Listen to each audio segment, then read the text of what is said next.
Good morning and welcome to your 5 a.m. cash flow mastery. And my dear friend, the topic for today is किराना। किराना दुकान में cell बहुत है, फिर cash कहाँ गया। आज का सेशन ना बहुत इंटरेस्टिंग होने वाला है। सेल होने से पैसा नहीं बनता, सेल का पैसा कैश में कन्वर्ट होने से बिजनेस बनता है। इंटरेस्टिंग इसलिए होने वाला है आज का टॉपिक, क्योंकि ना आज हम कैश फ्लो के उस रूप को समझेंगे, उस तरीके को, उस एहसास को महसूस करेंगे कि आखिर बिजनेस के अंदर ना ये कैश फ्लो काम करता कैसे है, हो क्या रहा है। जितनी बार हम अलग अलग तरीके से अलग अलग बिजनेस के एग्जाम्पल से समझने की कोशिश करते हैं ना, तो उसका भाव हमारे मन के अंदर बसता है और हमें ना पकड़ बनती है किसकी, कैश फ्लो की, कि आखिर ये चीज है क्या। आखिर किस तरह से ये मनी, ये पैसा, ये कैश फ्लो मेरी जिंदगी में आए और उसका एक ठहराव बने और वो रुके और वो बैंक्स में भी बढ़े, फिर वो एसेट में क्रिएट हो, तो मेरे एसेट मेरी लायबिलिटी से ज्यादा हो, मेरी नेटवर्थ इंक्रीज हो और बिजनेस की वैल्यूएशन बढ़े। आखिर ये उसकी चाल क्या है, उसकी ढाल क्या है, उसकी समझ क्या है। उसके लिए ना कैश फ्लो कम्युनिटी के अंदर एक क्वेश्चन आया, तो उन्होंने कहा कि जुगमोहन भाई आप ना कैश फ्लो मास्टरी का प्रोग्राम बनाओ 5 AM का, लेकिन वो बनाओ किराना दुकान के कॉन्टेक्स्ट में, कि किराना की दुकान में कैश फ्लो को मैनेज कैसे करें। तो मैंने भी कहा कि ये बहुत ही इम्पोर्टेंट है और इंटरेस्टिंग है, और काफ़ी रिटेल वाले मेरे क्लाइंट भी हैं जिनके साथ में हम काम करते हैं। तो मैंने फिर प्रैक्टिकल केस स्टडी और एग्जाम्पल को आटा दावल चाल का लेते हुए, आटा दावल आटा दाल चावल का एग्जाम्पल लेते हुए पूरी तरीके से कैसे ये कैश फ्लो काम करेगा, तो उसको समझते हैं। तो जो लोग मेरे साथ लाइव हैं वो तो एंजॉय करेंगे ही, रिकॉर्डिंग देखने वालों को भी बहुत मजा आने वाला है। तो चलिए शुरू करते हैं इसके ऊपर। एक दुकान जहां सब खुश है, सिर्फ ओनर खुश नहीं है। ओनर, वैसे तो ओनर पहले तो सेल देखकर खुश है, अकाउंटेंट बुक्स देखकर खुश है, और सीए साहब जो हैं वो जीएसटी की रिटर्न देखकर बड़े खुश हो रहे हैं कि चलो ठीक है, हर महीने रिटर्न फाइल हो रही है, अच्छी रिटर्न फाइल हो रही है, सेल बढ़ रही है, R1 फाइल हो रहा है। लेकिन ओनर जो है ना, वो बैंक को देखकर ना परेशान है। सेल देखकर तो खुश है टॉप में, लेकिन बॉटम में बैंकों में कुछ है ही नहीं। सर, मेरी दुकान की सेल 10 लाख है, अच्छा प्रॉफिट भी है, फिर मेरे अकाउंट में सिर्फ 72 हजार, सिर्फ मात्र 72,000 ही क्यों पड़े हैं। पता क्या होता है, 10 10 लाख रुपए की सेल करने वाला बंदा महीने में किराने की दुकान के ऊपर बैंकों को अपने खुद के पैसों को देके परेशान हो जाता है।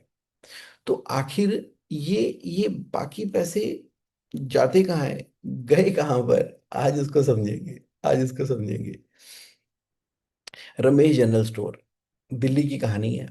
सुबह 8 बजे शटर खुला और पूरा दिन माल की टिंग टिंग टिंग टिंग यूपीआई की आवाजें आती रही हैं। क्यों, किराने की दुकान खुल गई है, लोग आ रहे हैं, सामान खरीद रहे हैं, कि your account has been credited with so much of money, कि पेटीएम से प्राप्त हुए इतने पैसे, दूध, ब्रेड, बिस्कुट, आटा, राइस, ऑयल, कोल्ड ड्रिंक, नमकीन, धनाधन धनाधन, सुबह से लेके शाम तक सेल सेल सेल सेल हो रही है।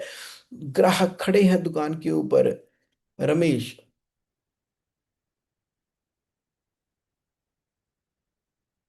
कितनी सेल हुई, कितनी सेल हुई। अकाउंटेंट साहब कहते हैं सर 10 लाख की हो गई, और प्रॉफिट 1,20,000 का, वेरी गुड। चलो, प्रॉफिट भी आ गया, अब तो बढ़िया हो गया, प्रॉफिट आ गया। घर जाकर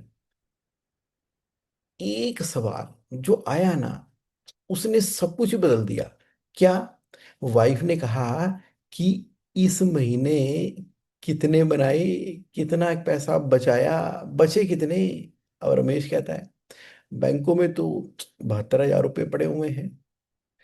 वो कह रही है आप तो बता रहे थे कि प्रॉफिट बड़ा अच्छा हुआ है, 1,20,000 रुपए का प्रॉफिट था ना, तो ये 72 रह गए। हाँ था तो 1,20,000 का प्रॉफिट, लेकिन बैंक में अभी 72 पड़े हैं। तो वाइफ ने कहा कि अरे आप कह रहे थे सेल भी बढ़िया हुई है, 10 लाख रुपए की सेल हुई है। कहते हाँ थी तो सही, सेल तो थी 10 लाख की, प्रॉफिट भी अकाउंटेंट बोल रहा था 1,20,000 रुपए का है। वो तो बाकी पैसे कहाँ हैं, ध्यान नहीं देते। अब इस बात का रमेश जी के पास ना कोई जवाब नहीं है, कोई जवाब नहीं है कि मेरे बाकी पैसे आखिर गए कहाँ पर। चलो जी ये ये ये ये प्रॉफिट और कैश तो बिल्कुल दो अलग अलग चीजें होती हैं। अगर मान लो 10 लाख रुपए की सेल है, उसके ऊपर 12% का जीपी मार्जिन है, तो कितना हो गया, 1,20,000 रुपए। अब 1,20,000 ही थोड़ी बच जाएंगे ना, बिल्कुल नहीं, एकदम गलत, क्योंकि प्रॉफिट और कैश फ्लो तो अलग अलग होते हैं ना। एक बार ना अब किराना की दुकान से कोर कंसेप्ट को सुनो, एकदम कोर कंसेप्ट को समझ लो। अब ये concept B2B, wholesale, jewellery, retail, builder, contractor, हर जगह पर लगना है। आप छोटा बिजनेस करो 10 लाख का, कि 10 करोड़ का करो, कि 10,000 करोड़ का करो, आप इस चाल को समझो, इस ग्रेविटी की पावर को समझो। प्रॉफिट एक अकाउंटिंग नंबर है, सुनो, प्रॉफिट एक अकाउंटिंग नंबर है, जो होता ही नहीं, जो दिखता ही नहीं, जो इनविजिबल है। जो कैश है ना, मनी जो है, वो है असली चीज, वो बैंकों के अंदर लिक्विड की फॉर्म के अंदर आता है। प्रॉफिट ये बताता है कि बिजनेस ने कितना कमाया कागज पर, सिर्फ और सिर्फ और सिर्फ, सुनो, प्रॉफिट बताता है कागज पर कितना कमाया। कैश ये बताता है कि अभी इस वक्त आपके पास पैसा है कितना। अलग हो गए ना दोनों, दोनों अलग हो गए। तो business profitable and cash rich होना चाहिए, profitable A&D and cash rich होना ही चाहिए। अब जो किराने की दुकान के अंदर जो जो जो प्रॉफिट है, वो कहाँ निकल जाता है, वो कहाँ खिसक जाता है, वो गोडाउन में पड़ा हुआ है ना, जो माल खरीद लिया था।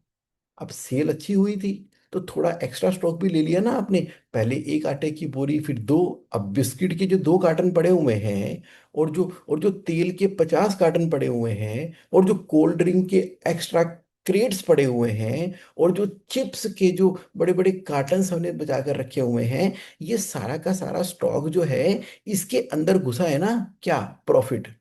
अगर ओपनिंग स्टॉक मेरे पास 3 लाख का है, और मैंने 9 लाख की परचेज की है, और मेरे पास क्लोजिंग स्टॉक 3,80,000 रुपए का है, तो ये जो 80,000 रुपए का स्टॉक बढ़ गया है, वो कैसे बढ़ गया है, तो प्रॉफिट यहां जाके छुप गया है ना, 80,000 रुपए का एक्स्ट्रा कैश स्टॉक में अब फंस गया है। समझ आई बात?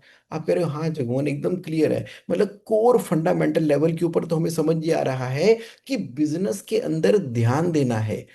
कैश गया प्रॉफिट स्टेटमेंट में, जरूरी नहीं जो दिख रहा है वो असली में बैंक के अंदर भी हो, क्योंकि ठीक है ना, वो यहां पर खिसक गया, निकल गया।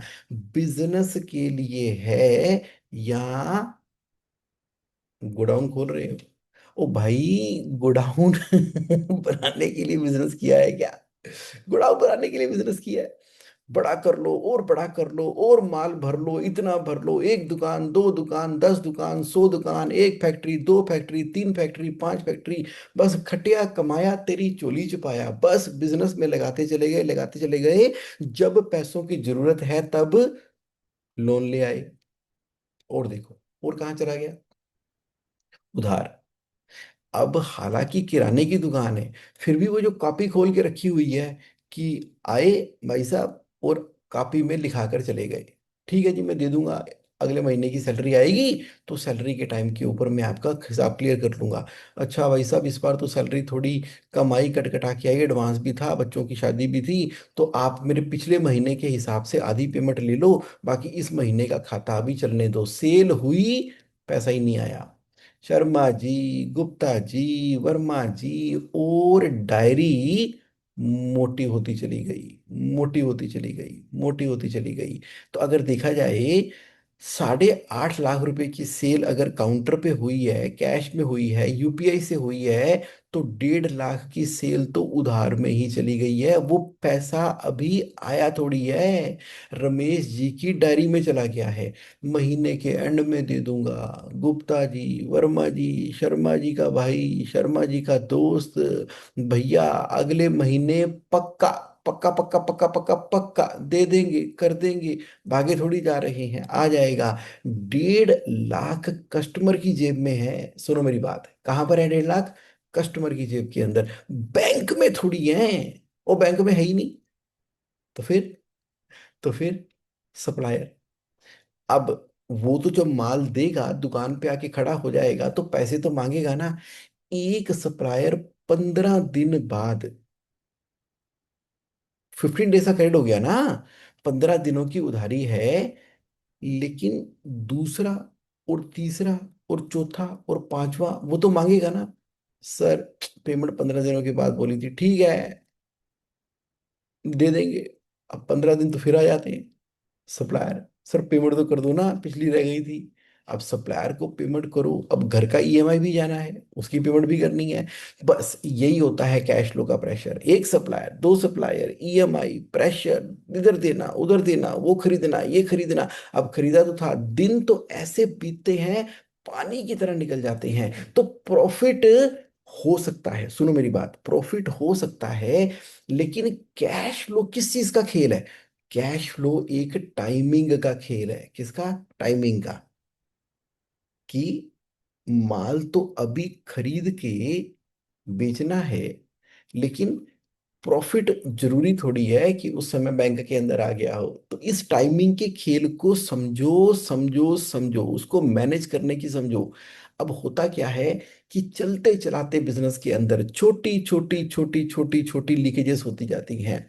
बड़े लॉसेस नहीं होते बिजनेस के अंदर की, वो तो नजर आ जाएंगे, दिख जाएंगे। ये जो धीरे धीरे जो बर्तन के नीचे जो छेद बने होते हैं ना, वहां से पता नहीं कहाँ से ये कैश फ्लो पानी के रूप में निकल जाता है। जैसे कि माल खरीदा था, पड़ा पड़ा एक्सपायर हो गया। अब एक्सपायर तो होता ही है चलते बिजनेस के अंदर। अब कुछ गुड्स थी, ठेटा लगा, टूट गई, खराब हो गई, अब क्या करें? अब वो तो नुकसान है सीधा सीधा। और गलत बिलिंग कर दी, और कुछ ऐसे पैसे विड्रा कर लिए। आ गए थे रिश्तेदार उस समय, रिश्तेदार पसंद ही कोई नहीं, पसंद ही कोई नहीं है। तो रिश्तेदार आए थे, दुकान से काफी सारा सामान खाने पीने के अंदर वैसे ही निकल गया, जिसका कोई हिसाब किताब ही नहीं है। कई जगह पर तो फ्री में भी माल देना पड़ गया। कई जगह पे हमें स्टाफ को एडवांस भी देना पड़ता है कि सर घर में शादी है, तो आप एक काम करो ना, 1.5 लाख आपसे नहीं लूंगा तो किससे लूंगा। कुछ अपने भी पर्सनल एक्सपेंसेस हो जाते हैं। दुकान से सामान निकल के घर में भी पहुंच जाता है।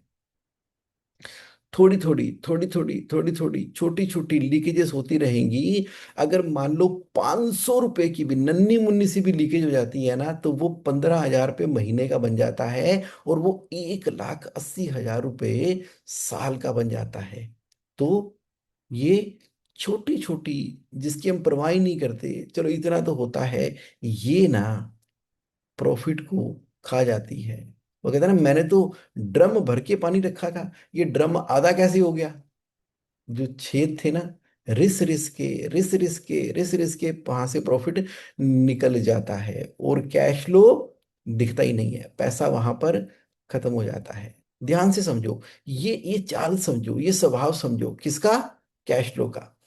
रमेश जी का कैश फ्लो को अगर हम बिल्कुल अच्छे से पकड़ के एक्सरे करेंगे ना, तो हमें क्या दिखाई देगा? सेल कितनी हुई? 10 लाख रुपए की। जीपी कितना था? 1,20,000 रुपए का। अब एक्स्ट्रा स्टॉक जो भर लिया, 80,000 रुपए। कस्टमर को उधार दे दिया, 1.5 लाख रुपए। खर्चे 45,000 के फालतू। और जो लीकेज वीकेज निकलती चली गई है, 20,000 वहां पर निकल गए। तो बचा क्या? अरे, मतलब कि निकल गया ना सारा का सारा। कर करा के बचेगा तो 72,000 ही। आप कह रहे हो कि जगोन सही है, सप्लायर की उधारी को भी इसमें ऐड कर देंगे, तो फिर जिसके लिए वो चिक चिक चिक चिक चिक चिक करके पैसे मांग रहा है, आप कह रहे हो जगोन भाई, ठीक कह रहे हो आप ठीक कह रहे हो, पैसे तो बचे नहीं, पैसे तो बचे ही नहीं। अब 3 नंबर जो हमें ना देखने चाहिए, समझने चाहिए, करने चाहिए, जिसके ऊपर वर्क करना चाहिए, तो अब इनको समझने का खेल है, इनको संभालने का खेल है, इनको मैनेज करने का खेल है। जैसे घर में बच्चों को भी मैनेज करते हो ना आप, उनको स्कूल भी भेजना है, उनकी ट्यूशन भी है, उन्होंने खेलने भी जाना है, समय पर खाना भी खाना है, तो बिजनेस के अंदर संभालना किसको है? माँ बच्चों को संभाल लेती है ना। तो बिजनेस ओनर को सेल को संभालना है कि मैंने बेचा कितना, और जो बेचा वो प्रॉफिटेबल होना चाहिए, लॉस मेकिंग नहीं होना चाहिए, तो प्रॉफिट हुआ कितना। अब अब अब जो मैंने प्रॉफिट कमा लिया ना, अब मुझे संभालना है उसको। मेरे पास एक्चुअल में पैसा होना कितना चाहिए, इसको नजर में रखना है, कंट्रोल में रखना है। कुछ लोग तो बस बैंक स्टेटमेंट के अंदर ही फंसे हुए हैं, कैश स्टेटमेंट के अंदर ही फंसे हुए हैं। पैसे आए गए, आए गए, आए गए, आए गए, लेना लेना, देना देना, इसको इतने देने हैं, इससे इतने लेने हैं, लेने देने, लेने देने। अरे लेने देने के अंदर ही जिंदगी फंसी हुई है। ये देखो कि कमाया कितना और बचाया कितना। Focus, focus, change your focus, और प्रॉफिट दिखना शुरू हो जाएगा। डबल स्लिट एक्सपेरिमेंट के हिसाब से अगर आप उसको नहीं देख रहे हो तो वो वेव है। अगर आप उसको देख रहे हो तो वो पार्टिकल है। इसका मतलब है कि जब डबल स्प्लिट एक्सपेरिमेंट के हिसाब से भी साइंस कुछ बोलती है, तो फाइनेंस अकाउंट्स के अंदर भी उस कंसेप्ट को क्यों नहीं लगाते? साइंस में तो लगा देते हो। अगर देखोगे तो प्रॉफिट का रूप बदल जाएगा, वो कैश के रूप में आ जाएगा, मतलब कि उस पे कंट्रोल हो जाएगा। अगर आप देखना शुरू करोगे तो इम्प्लॉय टाइम पर आना शुरू हो जाएंगे। अगर आप देखना शुरू कर दोगे तो आपके पेट का मोटापा कम हो जाएगा। देखना शुरू कर दोगे, जो उल्ट पुल्ट खाते हो वो खाना बंद कर दोगे। Measurement drive behaviour. सेल इतनी हुई तो कम से कम इतना प्रॉफिट तो है मेरा। अब ये प्रॉफिट है कहाँ पे? Where is my profit? पकड़ो, पकड़ो, पकड़ो, किसको पकड़ो? प्रॉफिट को पकड़ो। उसके लिए जो करना पड़ेगा ना, जो करना पड़ेगा वो करेंगे। फॉर एग्जाम्पल मैं आपको एक शीट दिखाता हूँ जिसका नाम है वेयर इज माय प्रॉफिट। तो हमने कहा हाँ, ये रहा। तो महीने के शुरू में इतना था, 2 महीने के बाद में इतना है। मैंने लेने मार्केट से इतने थे, अब इतने लेने हैं, इतने मेरे डेटर बढ़ गए। अच्छा, कुछ पैसा तो डेटर में चला गया, कुछ पैसा इन्वेंट्री में चला गया। अब सप्लायर की मैंने लाइबिलिटी कम कर दी। अब मेरे बैंकों के बैलेंस माइनस में चले गए हैं, तो बैंक से मैंने तो फंडिंग ले ली है। अच्छा, कुछ एसेट भी खरीद लिए मैंने, कुछ म्यूचुअल फंड में डाल दिया, कुछ प्रॉपर्टी में डाल दिया, कुछ प्लॉट में डाल दिया, कुछ एफडी में डाल दिया, कुछ एडवांस टैक्स जमा करा दिया। टक टक टक टक बढ़ते चले जा रहे हो। Where is my profit? Reconciliation. अच्छा, इसको तो रोका जा सकता था। हाँ यार, ये तो अच्छा, यहाँ तो कंट्रोल किया जा सकता था, इसके लिए तो ये मेजर लगाया जा सकता था। तो दिमाग चलना शुरू होता है। अब मेरा पॉइंट समझ रही हो? कैश फ्लो के अंदर प्रॉफिट कमाया जाता है और पैसा बचाया जाता है। Measurement drive behaviour. किराना की दुकान में पकड़ो, कहाँ कहाँ कहाँ पर कौन सा सामान किधर कुधर जाके फंसना शुरू हो गया है।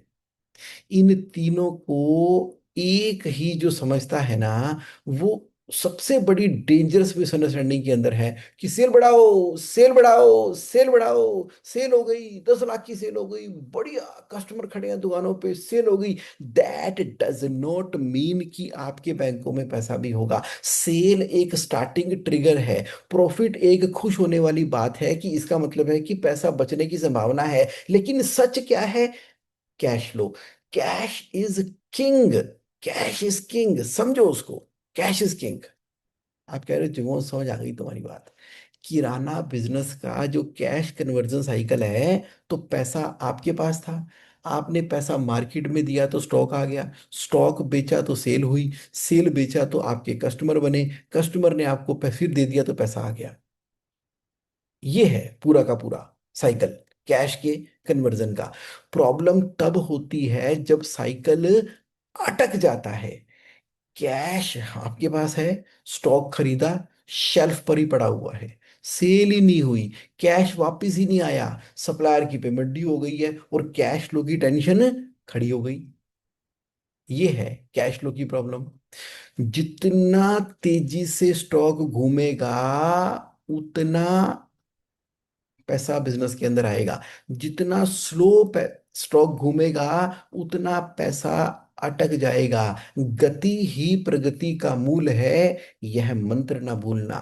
इन्वेंटरी टर्न 5 नहीं चाहिए, 6 नहीं चाहिए, 7 नहीं चाहिए, 12 चाहिए। 12 चाहिए। तेजी, तेजी, स्विफ्टनेस, गति। खरीदा बेचा, खरीदा बेचा, खरीदा बेचा। तो रमेश जी के लिए 5 रूल किराने की दुकान के लिए, सुन लो, लिख लो, जान लो। आपने पूछा कैश फ्लो कम्युनिटी के अंदर क्या करूं, ये 5 काम करूं। पहला, हर रोज आपको पता होना चाहिए कि मेरे पास कैश की पोजीशन क्या है। सुबह कितने थे, आज आए कितने, गए कितने, बचे कितने। पता होना चाहिए कि कैश आज कहाँ पर खड़ा है। पता लग गया? हाँ जी, पता लग गया। अब कस्टमर की क्रेडिट की लिमिट, कितना पैसा उधारी दे रखा है। अगर उधारी जरूरत से ज्यादा हो रही है तो लिमिट लगाओ, नहीं देनी, नहीं देनी, नहीं देनी। No no no no no no no no no, Amitabh Bachchan ji कह गए हैं, नो का मतलब नो। इमोशन अलग, बिजनेस के डिसिप्लिन का मतलब अलग। स्टॉक जो मेरे पास पड़ा हुआ है, उसकी एजिंग देखो। तेजी तेजी से कौन सा स्टॉक घूमता है? 30 डेज वाला स्टॉक कितना है मेरा? थोड़ा स्लो कितना घूमता है? 31-60 वाला कितना है मेरा? 60 दिनों से ज्यादा कितना है? कहाँ पर अटका हुआ पैसा? जो अटका हुआ है ना, उसके ऊपर एक्शन क्या लिया? ये माल बेच रहा है या रिटायरमेंट एंजॉय कर रहा है? रिटायर हो गया स्टॉक, पड़ा हुआ है शेल्फों में आराम से। बुढ़ा हो गया, बड़ा बड़ा स्टॉक, रिटायरमेंट एंजॉय कर रहा है, जा ही नहीं रहा, बैठा हुआ है। ओके, नहीं नहीं नहीं नहीं नहीं नहीं नहीं नहीं नहीं नहीं। स्टॉक एजिंग के हिसाब से आप उस स्टॉक के ऊपर काम करो, एक्शन लो। कम से कम 3 एक्शन आपने लेने हैं। ये नहीं कि हाँ ठीक है देख लेंगे, कर लेंगे। नहीं नहीं, एक्शन लेने हैं, एक्शन लेने हैं। चौथा, डेली कैश की लीकेज को चेक करो कि ये कैश की शॉर्टेज क्यों हो रही है, ये एक्सपायर्ड स्टॉक कितना बड़ा हुआ है, डैमेज कैसे कर दिया मैंने। पर्सनल विड्रॉवल तो करना ही नहीं है। अगर घर के अंदर भी किराने की दुकान का सामान जाएगा तो अपनी जेब से पैसे निकाल के गल्ले में डालने हैं। 5 किलो चावल भाभी जी ले गए ना, तो 5 किलो के चावल के बराबर के पैसे अपने पर्सनल पैसे से निकाल के गले में डालो, ताकि कंट्रोल रहे, पता रहे, और घर में भी सिस्टम रहे। प्रॉफिट में से खाएंगे, ऐसे नहीं कि घर की किराने की दुकान है तो क्रिकेट का मैच हुआ तो पेप्सी के क्रेट ही पी गए सारे रिश्तेदार। रिश्तेदार पसंद ही नहीं है। अच्छा, नहीं मजाक कर रहा हूं मैं। वीकली, हर हफ्ते देखो, एक बार मंडे कर लो। Monday Monday Monday Monday Monday, every Monday कितनी सेल हुई, कितना पैसा आया, कितना स्टॉक खरीदा, कितने कस्टमर को बेचा, अगले 7 दिनों का मेरे पास पैसों का हिसाब क्या है, अगले 1 महीने का क्या है, अगले 3 महीने का क्या है। ये 5 नंबर, ये 5 नंबर ना बदलने वाले हैं जिंदगी की सारे के सारे चैलेंज को।